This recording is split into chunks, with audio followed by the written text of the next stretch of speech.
อยู่ฝรั่งใหม่ๆค่อยบ่เข้าใจว่าอยู่สวนสาธารณะส่วนหลายน่ะเขาเจ้ามักเฮ็ดตังแบบนี้เนาะมันเป็นหูสินะแต่มันก็นั่งสบายเด้พวกเจ้า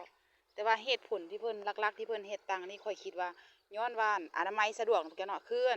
ประเทศฝรั่งนี่บางเทื่อฝนตกเนี่ยพวกเจ้าตอนเช้าตอนหยังซี่นะ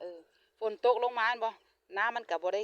น้ำมันก็บ่ได้เปียกอยู่นี่มันก็แห้งเองนะพวกเจ้าไอเดียของคนฝรั่งเนาะนี่เป็นสวนสาธารณะอยู่อันไกลหมู่บ้านที่ค่อยอาศัยอยู่พวกเจ้าบ่อนนี้มาเล่นฟรีเด้อพวกเจ้าชุมชนอันนี้ก็เป็นหมู่บ้านหมู่บ้านหมู่บ้านนั่นของกันคนที่ว่าต่างประเทศนะพวกเจ้าย้ายมาอยู่เนาะสลายก็ได้ก็อยู่อพาร์ตเมนต์พวกเจ้าแต่ละชุมชนก็สิมีอันบ่อนเล่นเด็กน้อยสิพวกเจ้าบางบ่อนก็เป็นบ่อนใหญ่เนาะอันนี้เป็นชุมชนใหญ่กับบ่อนเล่นก็จะค่อนข้างว่าใหญ่พวกเจ้าแล้วบางบ่อนที่ว่าเป็นชุมชนน้อยก็เครื่องเล่นก็จะน้อยกว่านี้เนาะแล้วเจ้าก็ไอเดียดีเด้เฮ็ดให้เด็กน้อยมีกิจกรรมเนาะแต่มื้อนี้อันเด็กน้อยไปโรงเรียนแต่ลูกข่อยอยู่บ้านก็เป็นแบบเป็นปีนไต่แล้วก็มีโหนสลิงก็มีเด้โหนสลิงอยู่นี่ก็มี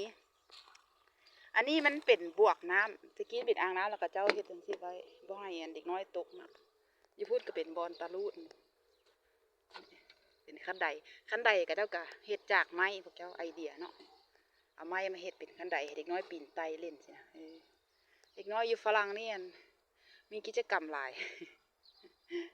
แต่ก็บางคนก็ให้ลูกเล่นโทรศัพท์เนาะแล้วแต่พ่อแม่สะดวกบางคนก็ขี้คร้านพาลูกมาเล่น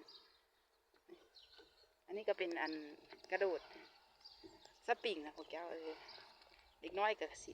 ลงนี่แล้วก็โดดอยู่นี่พาลูกสาวมาเล่นบรรยากาศก็ขี้เหยื่อกับพี่หลายอยู่พวกเจ้าแต่ว่ามันก็สิมีหน่วยงานเนาะมาเก็บขี้เหยื่อให้เป็นส่วนกลางนะพวกเจ้าแล้วกับประชาชนที่อาศัยอยู่นี่ก็ได้เสียส่วนกลางให้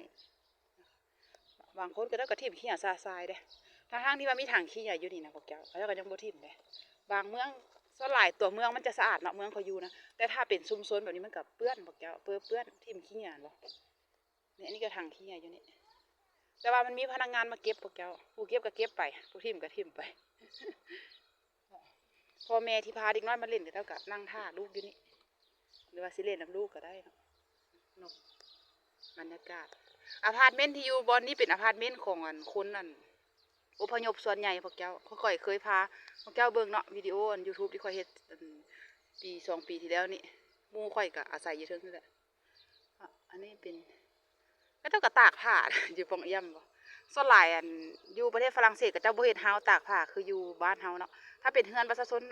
บางบ่อนก็มีอยู่พวกเจ้าแต่ว่าถ้าเป็นคอนโดที่ส่วนหลายก็เจ้าก็ซักแห้งเลยหรือว่าบางคนก็ซักพอเสด็จแล้วก็ตากอยู่ปองเอี่ยมมันก็แห้งเองนะอันนี้ก็เป็นบรรยากาศเอามาให้ฝากมื้อนี้พวกเจ้า